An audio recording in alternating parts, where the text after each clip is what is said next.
Okay, देखिए बेटा, जो हमारा पाठ चल रहा है मुक्त ही मुक्त, इसके कुछ विशेषण शब्द हैं उनको हमको सीखेंगे, है ना। देखिए विशेषण क्या होते हैं, सबसे पहले तो आप समझो विशेषण क्या होते हैं। मैंने लिखा है कि विशेषण, है ना, नीचे लिखे शब्दों के साथ पाठ में से उचित विशेषण चुनकर लिखना है ना। विशेषण किससे बना हुआ है बेटा, विशेषण शब्द जो है ये किससे बना, विशेषता। विशेषता का मतलब समझाता है आपको, विशेषता क्या होती है, विशेषता। जैसे मान लो मैं कहूं कि इस चौक की विशेषता क्या है, ये व्हाइट है यानी कि सफेद रंग की, इसका कलर कैसा है, सफेद रंग। ये चूने की चौक है, इसकी विशेषता क्या है, चूने की, है ना। मैं कहूं कि इस चौक लंबी है तो इसकी विशेषता हो गई लंबी। मैं बोलूं ये चौक उजली है तो इसकी विशेषता क्या हो गई, उजली। मैं बोलूं कि ब्लैक बोर्ड की विशेषता काला, ये ब्लैक बोर्ड काला है तो ब्लैक बोर्ड की विशेषता क्या हो गई, काला, है ना। मैं आपसे कुछ बोलूं स्मार्ट ब्रिलियंट बच्चे हो आप, तो आपकी विशेषता क्या हो गई, ब्रिलियंट, है ना। आप स्मार्ट बच्चे बोल रहा हूं, मतलब आपकी विशेषता बता रहा हूं, ठीक है। अच्छा बुरा, काला गोरा, है ना, ये जो शब्द है ना विशेषता बताते हैं। लंबा चौड़ा, ठीक है, पीला, है ना, मोटा, चिकना, पतला, दुबला, ये सारी क्या हो गई, विशेषता हो गई। जैसे राम नाम का एक व्यक्ति बहुत मोटा है और श्याम नाम का व्यक्ति बहुत पतला है, तो ये क्या हो गई, राम और श्याम की विशेषता हो गई, है ना। ओके, तो विशेषण का मतलब क्या होता है, विशेषता बताने वाले शब्द। विशेषता बताने वाले शब्दों को क्या कहते हैं बेटा, विशेषण। और विशेषता किसकी बताते हैं, विशेषता किसी व्यक्ति, वस्तु, स्थान। जैसे मान लो मैं बोलूं इंदौर शहर बहुत क्लीन है, बहुत साफ सुथरा है। अगर आपसे मैं बोलूं कि इंदौर शहर बहुत साफ है तो इंदौर की विशेषता क्या हो गई, साफ सुथरा, है ना। मैं बोलूं इंदौर शहर बहुत बड़ा है तो इंदौर की विशेषता क्या हो गई, बड़ा, ठीक है। मैं बोलूं भोपाल झीलों की नगरी है तो भोपाल की विशेषता क्या हो गई, झीलों की नगरी होना, है ना। किसकी नगरी है भोपाल, झीलों की नगरी है ना। मैं बोलूं दिल्ली हमारा देश की राजधानी है तो दिल्ली की विशेषता क्या हो गई, हमारे देश की राजधानी। दिल्ली बहुत बड़ा शहर है तो दिल्ली की विशेषता क्या हो गई, बहुत बड़ा, ठीक है। तो ये इसकी विशेषता बता रहे हैं, स्थान की। मैंने बोला था अभी इससे पहले कि राम और श्याम दुबले पतले हैं, है ना, तो वो किसी की विशेषता हो गई, व्यक्ति की विशेषता हो गई। यानी कि विशेषता किसकी, नाउन की, यानी कि संज्ञा शब्दों की विशेषता कौन बताता है, विशेषण, है ना। यानी कि संज्ञा शब्दों की विशेषता बताने वाले शब्दों को क्या बोलते हैं बेटा, विशेषण। क्या बोलते हैं, विशेषण। इंग्लिश में इसको क्या बोलते हैं, एडजेक्टिव। एडजेक्टिव पढ़ा होगा आपने इंग्लिश में, है ना, मैडम ने आपको पढ़ाया होगा, पढ़ा ना एडजेक्टिव, यानी कि विशेषता बताने वाले शब्द। इसको डिस्क्राइबिंग वर्ड भी पढ़ा होगा आपने, गुड, बैड, है ना, लॉन्ग, हाँ, डिस्क्राइबिंग वर्ड्स या एडजेक्टिव, बात एक ही, ठीक है। तो अब देखिए यहाँ पर पाठ के आधार पर जो हमने पाठ पढ़ा है मुफ्त ही मुफ्त, इसके आधार पर इन शब्दों की विशेषता देखते हैं। भिखू भाई, भिखू भाई की विशेषता क्या थी, कैसे थी, वेरी गुड, भिखू भाई कैसे थे, कंजूस। तो हम क्या लिखेंगे यहाँ पे, कंजूस भिखू भाई। क्या लिखेंगे, कंजूस भिखू भाई। नारियल की विशेषता क्या थी, मीठा, ताजा, कोमल, है ना, ताजा, मुलायम, है ना। नारियल की विशेषता कैसी बेटा, ताजा, मुलायम, है ना, ताजा मुलायम। किसको चाहिए था, भिखू भाई। कसा हुआ, हाँ, कसा हुआ मतलब बंधा हुआ, ठीक है। तो ताजा मुलायम किसकी विशेषता है, नारियल, है ना। मुलायम लिखा हुआ है बेटा, नहीं मारा है तो आप थोड़ा बारी बारी का। अब देखिए बरगद, बरगद की विशेषता क्या है, बूढ़ा बरगद का पेड़, वेरी गुड। बरगद कैसा है बेटा, बूढ़ा। रुमाल कैसा है, सफेद, वेरी गुड, सफेद रुमाल। रुमाल की विशेषता क्या हो गई, वो क्या है, सफेद। चेहरा, भिखू भाई का चेहरा कैसा था, तीखा, कैसा, फीका चेहरा, ठीक है, फीका चेहरा। दिमाग कैसा,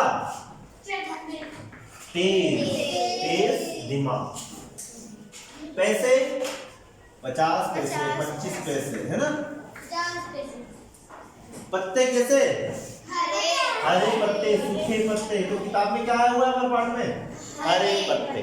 ठीक है, तो ये क्या हो गई, इनकी विशेषता हो गई। कौन कौन से, एक तो कंजूस, बूढ़ा, फीका, 50, हरे, तेज, सफेद और ताजा भूरा। ये क्या है बेटा, इन शब्दों की विशेषता। कौन से शब्दों की, कौन से शब्दों की, संज्ञा शब्दों की।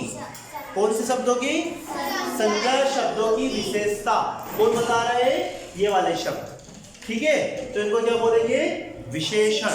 क्या बोलेंगे, विशेषण। ओके, क्या हुआ बेटा, चलो बैठो अपनी जगह पे। ओके, समझ में आया, चलो नोट डाउन करो इनको, जल्दी से नोट डाउन करो बेटा। देखिए बच्चों, अब नेक्स्ट क्वेश्चन है हमारा, अगला प्रश्न, नीचे लिखे मुहावरों के अर्थ लिखना है ना। कभी कभी ये भी आता है कि मुहावरों के अर्थ लिखकर इनका वाक्यों में प्रयोग करिए। तो वाक्यों प्रयोग में आपको बता देता हूँ, अभी हम अर्थ लिख लेते हैं, है ना।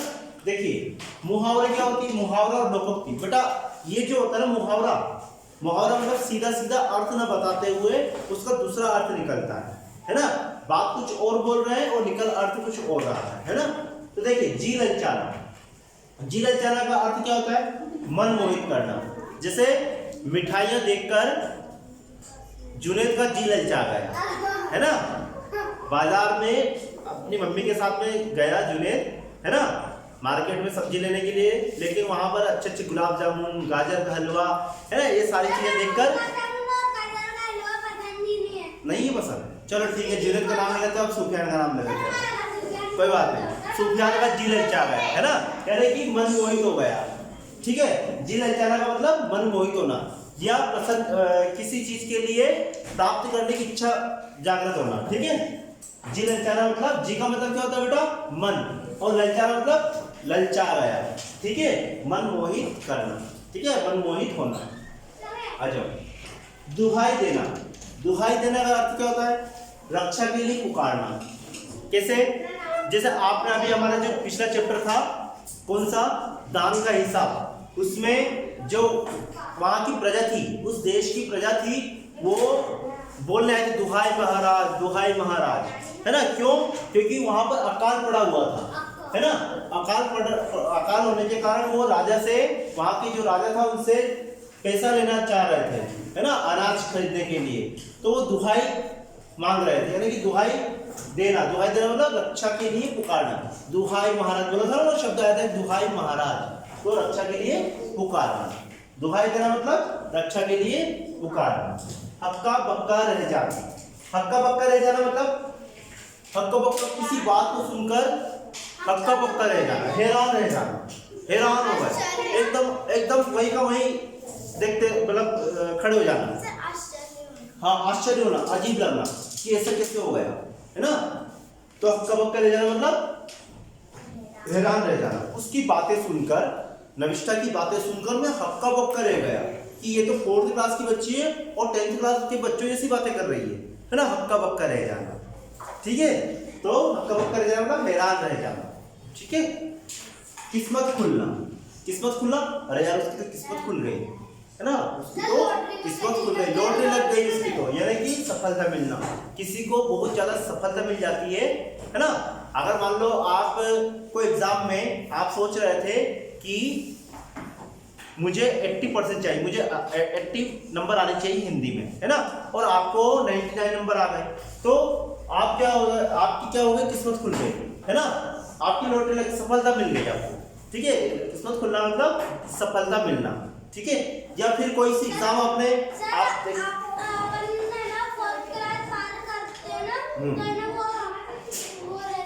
सफलता मिल जाती है आपको। ठीक है, वेरी गुड। ऐसे ही कोई बड़े बड़े एग्जाम, जैसे कॉम्पिटिशन एग्जाम होती है ना, IAS की एग्जाम होती है, IPS की एग्जाम होती है, वो पास कर लेता है तो उसको क्या मिल जाता है, उसको क्या हो जाता है, उसको क्या बोलते हैं, उसकी तो किस्मत खुल गई यार, उसको तो सफलता मिल गई। मतलब सफलता मतलब मिलना मतलब किस्मत खुलना। ठीक है, खुशी से फूलेला समाना। खुशी से फूलेला समाना मतलब अत्यधिक प्रसन्न होना। जब किसी को अपने मन के अनुसार सफलता मिल जाती है तो वो क्या होता है, बहुत ज्यादा प्रसन्न हो जाता है ना। तो खुशी से फूलना समाना का अर्थ क्या होता है बच्चों? अत्यधिक प्रसन्न होना। ठीक है, तो ये मुहावरे के कुछ अर्थ आप लिख लीजिए। ठीक है।